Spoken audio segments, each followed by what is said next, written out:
Today I'll be introducing the Autoprobe.net Scout tool. To begin our example of the Scout feature, let's start with a blank APM environment. You'll notice that our investigator has nothing in it. I'm creating a new agent package in the APM Command Center. We don't know much about this application, but with Scout, we don't need to. We can start with a basic package and provide a name and description. Then, I'll just provide the Enterprise Manager so our agent knows where to send the data. Choosing Done and keeping the defaults will make our first agent package. I'm going to copy the URL for this agent package so I can use it with wget on our application server momentarily. The application I'm using was pulled from a GitHub repository full of sample applications. First, let's run wget to pull down our agent package.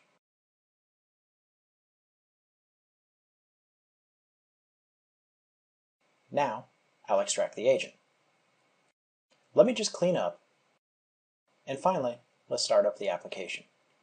This will take a few moments to get everything loaded before we see some output.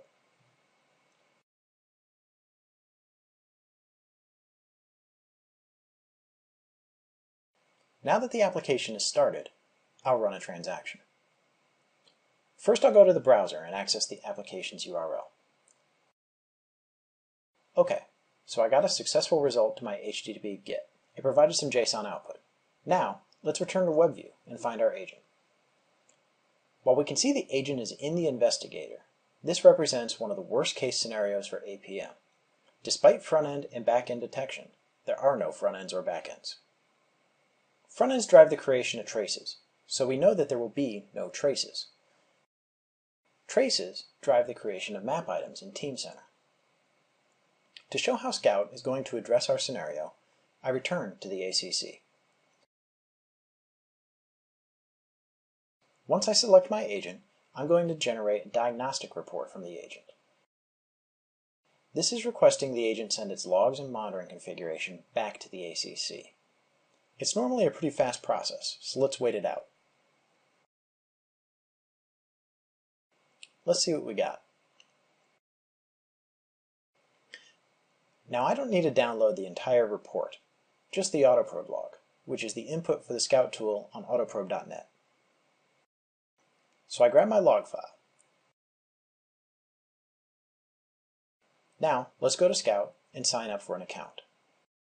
I provide a username and a password and sign up. Now I'll confirm I'm working with a valid email address by grabbing the verification code from my email.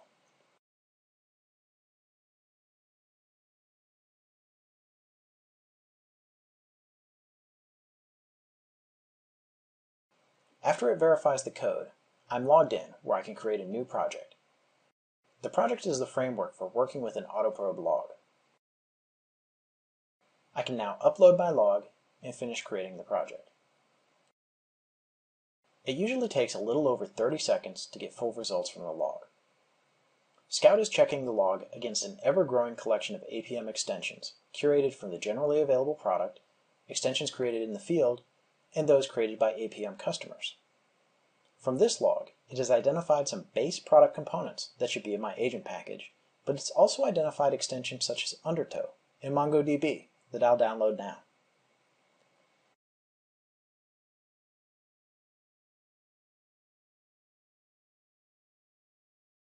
Now that my downloads are complete, if we scroll through, we'll see that in addition to identifying existing extensions, Scout is auto-creating instrumentation based on unmonitored areas of the application.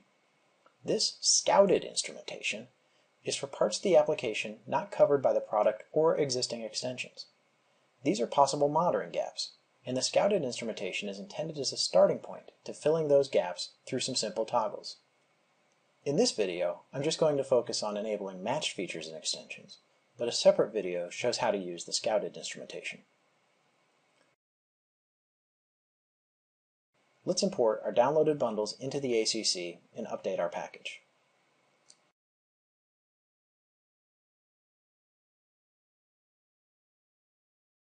I've got the first bundle in, and now here goes the second.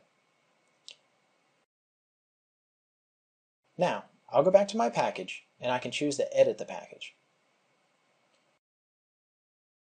we just go to Select Bundles in the Agent Builder. First, I'll add the recommended Spring bundle from the base agent, then the MongoDB, and Undertow bundles.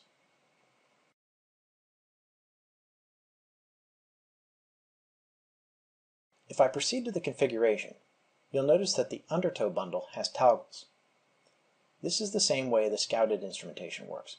You can toggle different sections of the instrumentation on or off and see which provides the best mix of visibility and overhead. Let's apply the updated package. Select all agents and apply.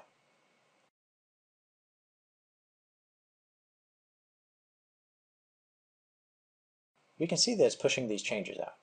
These bundles were dynamic, so they'll take effect immediately. Now that the update has been applied to the agent, let's rerun the transaction. After refreshing my get, we can immediately see the new front end and trace.